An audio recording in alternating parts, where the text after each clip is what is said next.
Como en todos los podcasts, buenos días, buenas tardes o buenas noches, porque en alguna parte del mundo es una de estas cosas. Este se llama Diplomacias y está hecho para usted.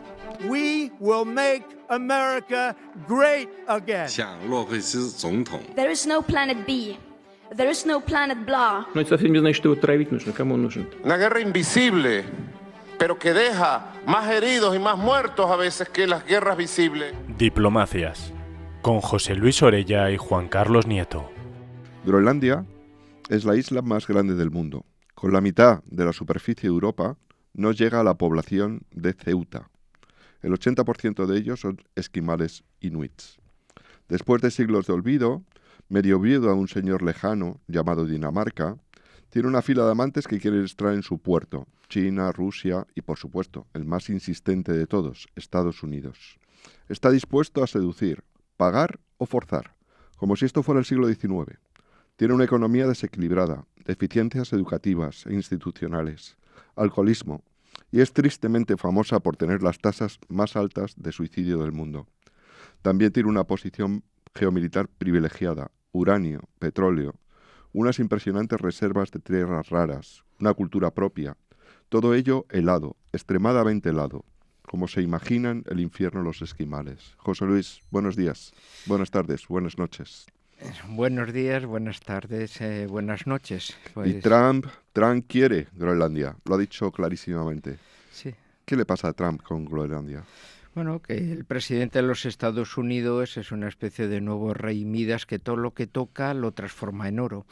Y por tanto, por su mentalidad de empresario, pues claramente está viendo también una nueva oportunidad de hacer negocios en esta ocasión. Tengamos en cuenta que a nivel interno los estados más republicanos son, por ejemplo, Alaska, que tiene ciertas particularidades similares, es también Texas, o sea, son modelos de gestión, son modelos de explotación de materias primas, se han convertido en motores un poco de la economía estadounidense y están empujando claramente a intentar mantener a Estados Unidos como primera potencia, bueno, pues unas décadas más, ¿no? Así que Donald Trump está buscando también esos nuevos recursos y esa visión de empresario, esa visión de una economía extractiva que alimente ese modelo empresarial que tiene Estados Unidos, bueno, pues está ahí. Y en ese aspecto, pues bueno, acaban de fijarse, pues como bien has dicho, en esa nueva dama que acaba de surgir, que es Groenlandia. Dicen, pues vendría muy bien para nuestro aren económico. Pero no solo económico, porque es verdad que, por supuesto, Trump tiene una vertiente económica, pero fíjate las citas textuales de su declaración al Congreso. Dice, defendemos la indeterminación, supuestamente, evidentemente, para que Groenlandia pueda optar por ella.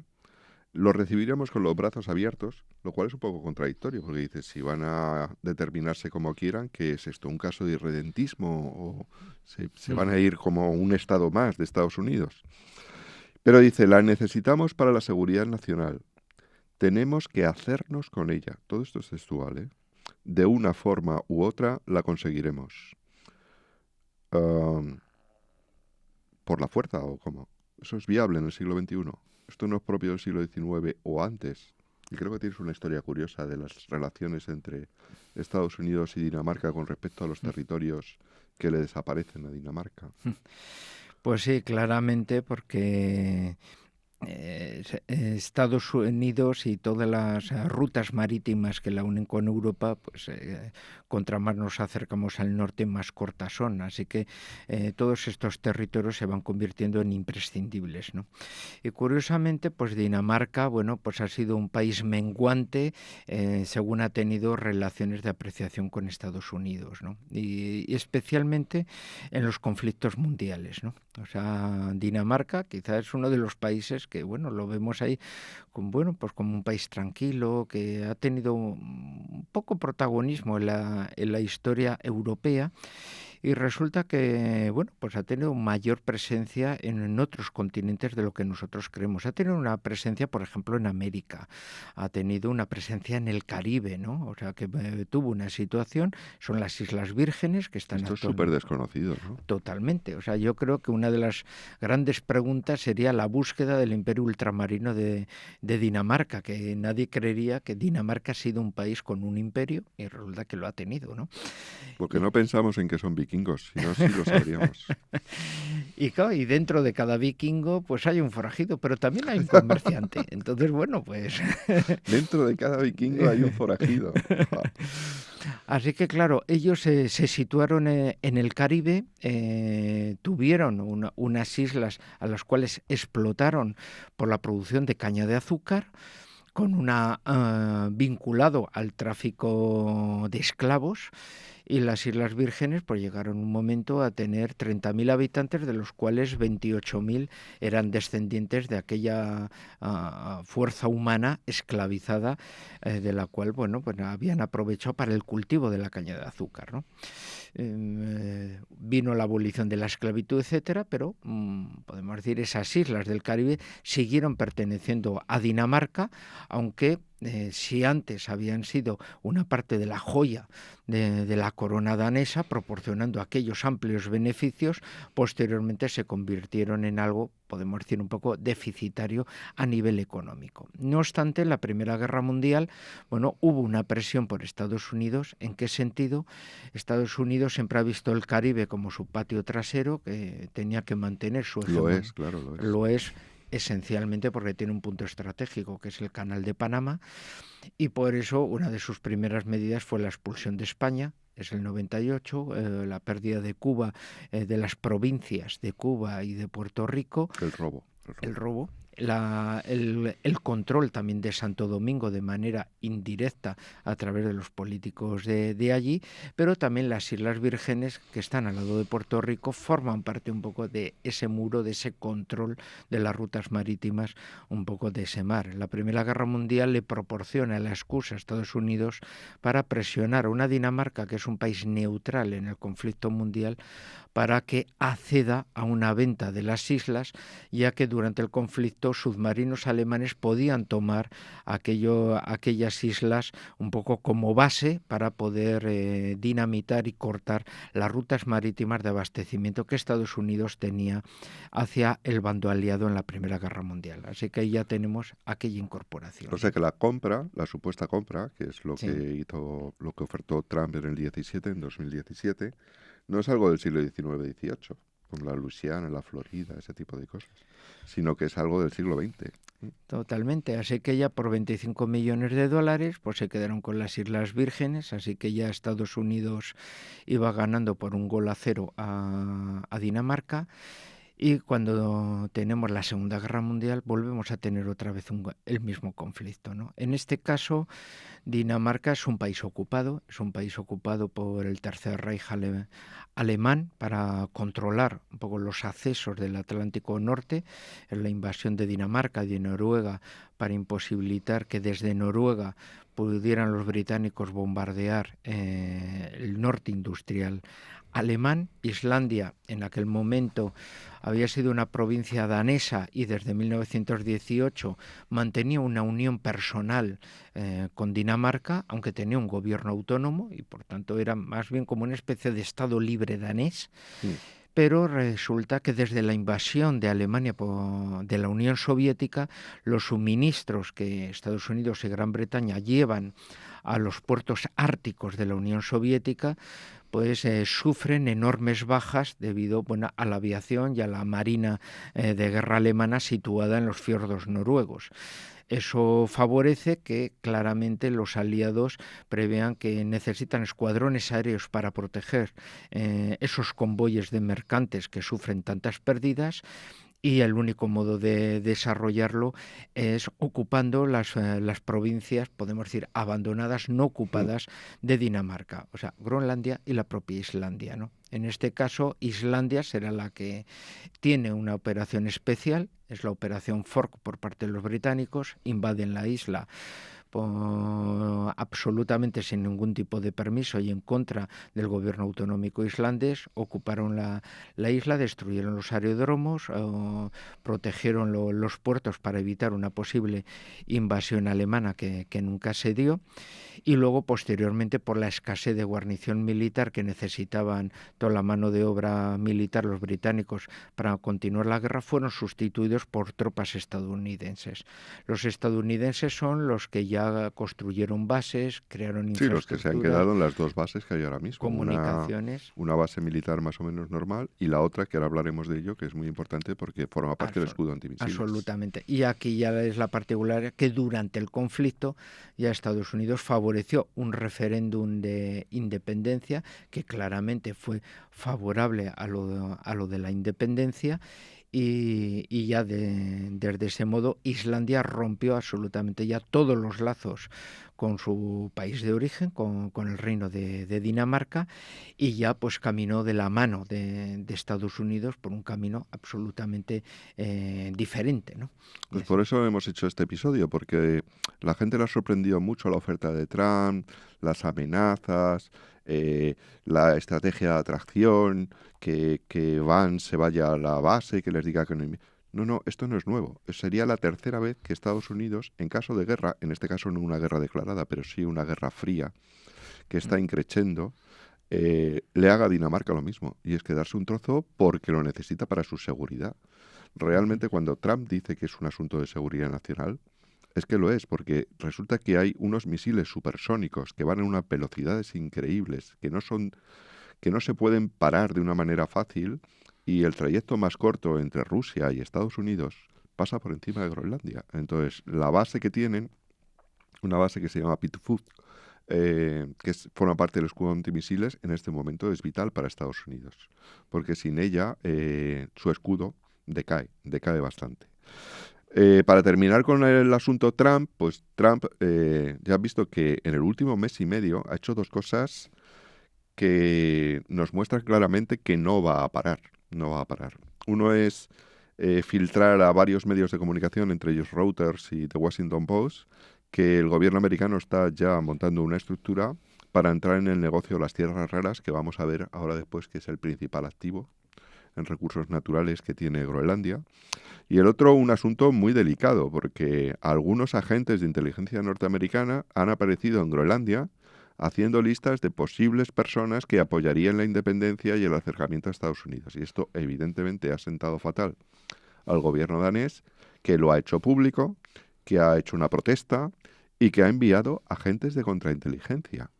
Con aliados como estos, no sé si Dinamarca necesita enemigos, ¿no? Y esencialmente cuando está haciendo ahora una compra de armamento y de aviones a los propios Estados Unidos, que quedarían inutilizados en el caso, podemos decir, de una confrontación de este tipo, ¿no? Es un caso claro de cómo los Estados Unidos han hecho siempre de su capa un sayo en lo que tiene que ver con la soberanía de los otros países, incluidos los aliados. Bueno, son hijos de Gran Bretaña y siempre la diplomacia británica, que es bastante más antigua que la estadounidense, siempre han dicho que ellos no tienen amigos, tienen intereses. En ese claro, Estados Unidos, podemos decir, vuelve en ese aspecto a su raíz histórica y demuestra claramente que como primera potencia tiene unos intereses y sobre los intereses no hay amistades, ¿no? Vamos a hacer un repaso de las cosas que interesan precisamente a Estados Unidos de Groenlandia y que son por las que está presionando en este sentido. Vamos a hacer un repaso rápido. El primero te pido opinión porque es la plataforma geomilitar y los pasos de la OTAN, el GIUT, que es el de Groenlandia, Islandia y United Kingdom, Gran Bretaña, y el otro que es el GIN, que es el Groenlandia, Islandia y Noruega. ¿Tan importantes geopolíticamente son estos pasos? Hombre, en varios aspectos, o sea, lo principal y es casi el fundamento fundacional de la OTAN es el mantenimiento y el blindaje de las rutas de comunicación marítima entre la América del Norte y Europa, ¿no? Y los puntos más cortos es el Atlántico Norte, ¿no? Entonces, sobre todo cuando se deshiela. Ahí está, además, ¿no? Entonces, claro, es el blindaje de protección, es el escudo y además, como bien has dicho antes, incluso en un momento de contraataque, es la punta de lanza que sería irrefrenable para poder asestar un golpe que podría ser definitivo contra un enemigo que en este caso estaría identificado en la Federación Rusa, ¿no? Así que claramente son bases que son imprescindibles para mantener ese dominio del Atlántico Norte a nivel de abastecimiento, a nivel de espada y a nivel de escudo, ¿no? Y el abastecimiento, además de los aliados, ¿no? Noruega es línea de frente, es un país OTAN, entre Noruega y Dinamarca cierran el Báltico y Gran Bretaña siempre ha sido el punto de retaguardia preciso para poder auxiliar el continente, aparte de ser uno de los ejércitos más poderosos con tecnología estadounidense de la OTAN, ¿no? Hay otra cosa que la gente no sabe, es que Dinamarca, a través de su soberanía, pertenencia al reino de Dinamarca de Groenlandia, tiene una reclamación territorial sobre parte del Ártico, que todo el mundo la está teniendo. Los rusos la tienen, los noruegos la tienen, todo el mundo está intentando repartirse la parte que no sería internacional del Ártico, debido al deshielo, fundamentalmente, en que ahora hace que por ahí se pueda navegar, que se pueda pescar, que se pueda hacer una serie de cosas. Ni más ni menos que 895.000 kilómetros cuadrados reclaman. Si ya el 9/10 partes del territorio danés del reino son Groenlandia, y solo 1/10 parte, con esto se crearía una plataforma continental muy unida a Estados Unidos, que yo creo que es una de las razones fundamentales por las que Trump quiere llevar adelante esto y sentarse a la mesa a discutir con los rusos. Y vete a saber si con los chinos, que se han declarado, no te lo pierdas, es casi de broma, país cuasi ártico, los chinos, ¿no? para meter baza allí por la navegación. Y entonces son 895.000 kilómetros que les proporcionaría una plataforma para todo esto que acabas de contar. Se disputan, además, con Canadá y con Rusia, la cordillera del Lomarsov, que está ahí en el norte, y que esto cierra el asunto geomilitar, ¿no? Y si me dejas, te voy a contar el asunto de las tierras raras, porque es el más interesante. A ver. Claramente, porque además Trump está ya maniobrando, hace unos días, está maniobrando sobre el asunto. Resulta que siempre se ha hablado de Groenlandia como una gran reserva de uranio, y es cierto. Hay una reserva muy importante de uranio. Hasta los años 50 y tantos, incluso los americanos intentaron nuclearizar Groenlandia en sus bases. Querían un reactor portátil, base de misiles nucleares, pero Dinamarca fue por el camino de lo antinuclear. De manera que la prospección sobre el uranio quedó muy estancada hasta hace poco, que ha vuelto a abrirse la veda. Pero cuando las tierras raras han adquirido la importancia que tienen ahora debido al desarrollo de la informática y de un montón de cosas que las necesitan, pues se han hecho las prospecciones. Y resulta que Groenlandia es una de las mayores reservas en tierras raras que hay en el mundo. De hecho, se cree que podría proporcionar 50.000 toneladas año, lo que significaría el 20% de la demanda mundial. Y que se sepa, es territorio europeo, aunque no sea territorio Unión Europea. Y tener la mina más grande de tierras raras fuera de China. Evidentemente, esto a los americanos les interesa mucho. No sé si se van a quedar con las tierras raras de Ucrania, pero estas les interesan mucho. ¿Qué problema tienen? Pues que si los groenlandeses se ponen a explotar sus recursos, resulta que las subvenciones que les da el gobierno danés tienen que decrecer. Tienen un acuerdo de darles al año unos 700 millones de euros, pero si ellos explotan minerales, Dinamarca les da menos. Entonces, ¿tú crees que toda esta riqueza mineral se puede transformar en la independencia? Sería un poco difícil, o sea, la presión internacional va a ser muy fuerte. El único modo que tienen de conseguir un naval, se puede decir, moral para romper esa resistencia es tener una parte de la población groenlandesa a su favor. Por eso están intentando, bueno, crear un partido proamericano utilizando a aquellos que tienen por sus Eso suena a Putin, ¿verdad?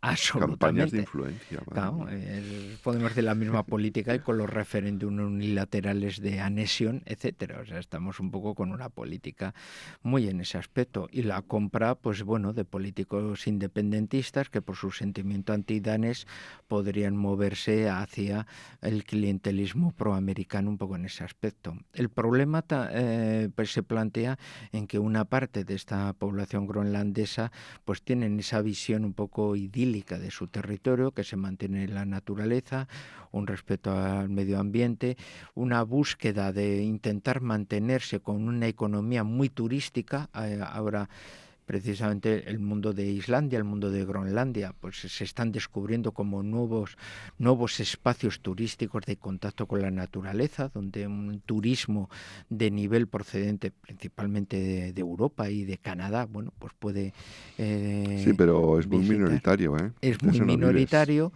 Respetuoso intentan ahí, ¿no? Entonces ellos saben que la apuesta por una explotación, los beneficios no irían tanto a ellos y podría ser la destrucción de esa imagen un poco idílica de el último paraíso, se puede decir, no tocado, ¿no? Y que todavía se conserva, ¿no? Entonces están hasta qué punto pueden mantener un poco esa imagen y poder vivir de ello, ¿no? Hay que tener en cuenta que los políticos locales casi no existen. He buscado un dato que me ha parecido curiosísimo. Algunos españoles dirán que entonces es que Groenlandia es el paraíso, porque resulta que en 2017 solo había 41 políticos profesionales.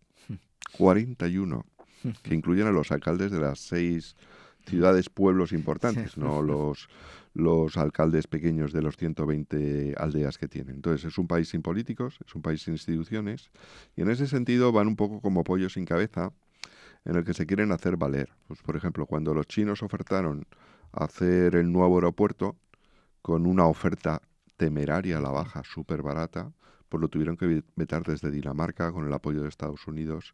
Porque claro, China ha intentado entrar 3 veces. Una comprando inmuebles, otra siendo accionista importante de las empresas de explotación mineral y esta última intentando hacer los aeropuertos, ¿no? Entonces juegan un poco a, bueno, Dinamarca, invierte más en mí porque si no aceptaré la oferta de los chinos. Queremos la independencia, sí, pero y queremos acercarnos a un padrinazgo de probablemente los Estados Unidos. Pero en las últimas maniobras militares que se celebraron el mes pasado, no invitaron a Estados Unidos. Tuvieron las narices de invitar al secretario de Estado, solo a él, como si fuera de espectador, ¿no? Franceses, ingleses, daneses. Yo creo que quieren un poco un Puerto Rico, ¿no? Puerto Rico helado, que es algo súper paradójico, ¿no? Sí, podría ser. Esencialmente la visión de Groenlandia cada vez se ha ido con el tiempo conformando una identidad propia muy alejada de Dinamarca, la cual ni siquiera la juventud de la isla, bueno, pues participa, ¿no? No tienen unos niveles de universitarios o académicos fuertes que puedan ir, y el que va casi ya no vuelve a Groenlandia, queda absolutamente integrado, ¿no?, en la sociedad danesa, ¿no? Así que es una isla que su propio modelo de vida, por el distanciamiento y por la manera que es, cada vez es más autónoma en su sentido, en su conformar, y por tanto cada vez se va haciendo en ese aspecto como más americana, más cercana a los intereses que podría ser de cercanía con Canadá, pero como dices, con los Estados Unidos, que van a poner todos los puentes necesarios, sociales de todo tipo, para proceder, bueno, pues a un proceso de unión dulce que inicialmente podría ser un Estado libre, porque es un modelo un Estado jurídico libre que asociado, como es Puerto Rico, se marcaría muy bien. El que tendrían pasaporte y poco más, realmente. No votarían al presidente de los Estados Unidos. Bueno, son 60.000, tampoco se importan mucho. Luego, ¿no te parece que son unas sociedades muy débiles? Porque, claro, su cultura es una cultura bonita, es una cultura tradicional, pero es una cultura muy antigua, muy incapaz de soportar muchas cosas. Por ejemplo, de ahí los índices de alcohol tan altísimos, los de suicidio más altos del mundo. A mí me recuerdan un poco a los pieles rojas americanos, ¿no? En parte sí, o sea, son sociedades además pues quizá muy motivadas por lo del clima, de una amplia soledad, sin contactos. Hay que tener en cuenta un poco en todos esos ámbitos que podemos decir, las relaciones comunitarias, sociales que se desarrollan son casi cuando tienen el verano, cuando tienen la primavera. En invierno casi ya es de supervivencia individual, absolutamente aislados y por tanto aquí es donde ya crujen muchas de esas estructuras familiares donde el alcoholismo, podemos decir, aumenta de una forma bestial. Los problemas interfamiliares también son muy profundos y por tanto tienen esos niveles que muchas veces rompen con esa imagen idílica que tenemos de esos paisajes con unas sociedades absolutamente degradadas y hundidas, ¿no? Dice la policía danesa que algunos policías daneses van voluntarios durante 1 o 2 años, que son una gente muy maja hasta que bebe. Pues cuando bebe pierde el control, mucho. Supongo que también puede tener que ver con su fisiología particular, porque claro, no todas las razas y los pueblos aguantan igual el alcohol. En cualquier caso, han sido un pueblo pues muy tratado como colonia, ¿no? Como colonia que establecida por los protestantes ahí en 1700 y pico, pero como tú has dicho, pues no era la primera vez, no era una colonia que se fue a poner gente allí. Los vikingos estaban de toda la vida. Otra cosa es que se murieran, como dices, y hubiera que sustituirles. Han sido, este último año se ha visto uno de los grandes maltratos que tuvieron, ¿no? Es que en los años 60 y 70, hace 60 años, pues implantaron métodos de esterilización en las mujeres sin que ellas lo supieran. O sea, les implantaban un DIU en una revisión y hasta niñas de 12 años, ¿no? Estamos hablando de los años 60 y 70 de los daneses, ese actor modelo de los derechos humanos, ¿no? Y claro, pues ahora 150 mujeres han demandado porque quieren una compensación, porque hubo un momento que Groenlandia estaba lleno de chicas embarazadas y de mujeres que no podían quedarse embarazadas y no sabían por qué. Claro, es una manera de tratar como muy anglófona de un pueblo como, pues, como los indios de América o este tipo de cosas. Entonces, ¿qué futuro les espera? Pues parece que necesitan un padrino, ¿no? ¿O se puede vivir sin padrino? Hombre, es difícil, ¿no? Porque sobre todo nos acercamos a un futuro de bloques. Lo estamos viendo que los propios europeos pues estamos utilizando como bloque la Unión Europea, los propios rusos con la Unión Euroasiática de antiguos países soviéticos, la Liga Árabe, etcétera, ¿no? O sea que nos vamos a un futuro no solo en los cuales los países, pues aunque potencian su soberanía, a la hora de tener un cierto protagonismo internacional, van conformando cada vez alianzas muy superiores de afinidades para poder defenderse sus intereses, y en este aspecto, como hemos visto, la micropoblación que tiene Groenlandia, pues curiosamente su relación con Dinamarca le daría una cierta protección, si no busca una protección mayor, siendo absorbidos por otro vecino mucho más grande, como en este caso sería Estados Unidos. Pero claramente su independencia únicamente sería para ser el peón de un jugador mucho más importante. No, la independencia no les libra de nada, sino curiosamente les puede dar una mayor dependencia de otro, ¿no? Pero ellos se fueron de la Comunidad Económica Europea en 1985, tienen su acta de autonomía, que no de independencia, desde el 79, y desde el 2004 pueden celebrar un referéndum de autodeterminación cuando quieran, no necesitan ninguna otra autorización de Dinamarca. Con China no se van a ir, aunque podrían recibir dinero, pero queda el momento en que Groenlandia tenga que ser un país independiente y estar metido en la UE, volver de nuevo hacia aquí con un tratado sobre pesca distinto, o de verdad los americanos lo van a hacer otra vez porque no les queda otro remedio. Bueno, los Estados Unidos... Quiero decir, ¿Europa es una opción? Hombre, es una opción quizá la más benigna, porque saben que Europa no tiene visiones imperialistas, no tendrían una amenaza de una presencia ni demográfica ni intensa allí, sino que mantendrían esa especie de status quo más o menos, porque la Unión Europea se lo puede permitir económicamente mantenerles un poco ese nivel de vida y por lo tanto el mantenimiento un poco de su personalidad a largo plazo. No son un lastre costoso un poco en ese estado. El matrimonio con los Estados Unidos sí provoca un fin de un periodo, de una época, y que se transformarían, bueno, pues en lo que es Alaska actualmente, ¿no? O sea que claramente habría una transformación y un fin, podemos decir, de su modelo de vida y la conversión a otra cuestión completamente distinta, ¿no?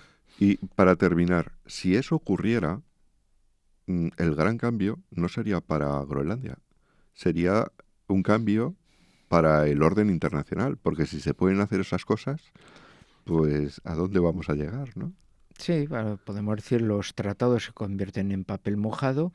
Y en el ámbito del Ártico, pues Estados Unidos se sentaría en un primer orden con una ampliación de sus intereses muy grandes gracias a Groenlandia, pues como bien has dicho, Rusia es la que más presencia tiene, Canadá también, pero Estados Unidos, que tiene una presencia que solo Alaska, se presentaría con Groenlandia, pero claro, con un gran antecedente, que es que las grandes potencias pueden convertir los tratados en papel mojado y según sus intereses, pues pueden adoptar medidas de fuerza, pues como si estuviésemos en el siglo XVI, y eso puede provocar tensiones y gravedades que esencialmente en algunos continentes, como en África, pues nos podrían llevar ya a puntos calientes, o sea, a una nueva época de conflictos y de guerras.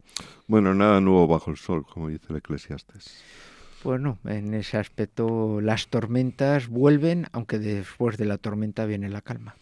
Yo, si se constituye la nación UNIT, pido el pasaporte. Quiero la doble nacionalidad española y UNIT. Pues ya hemos dado la vuelta a Groenlandia.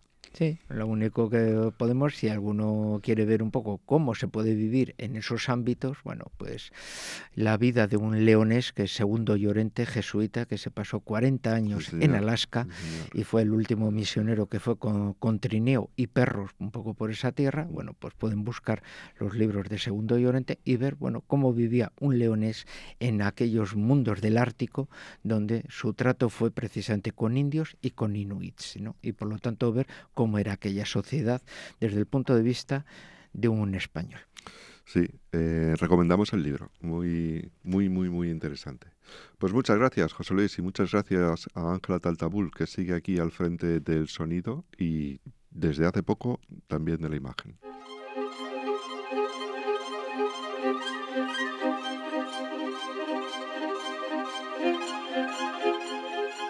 Diplomacias es un podcast de la Universidad CEU San Pablo para el debate, con la colaboración de la Academia de la Diplomacia.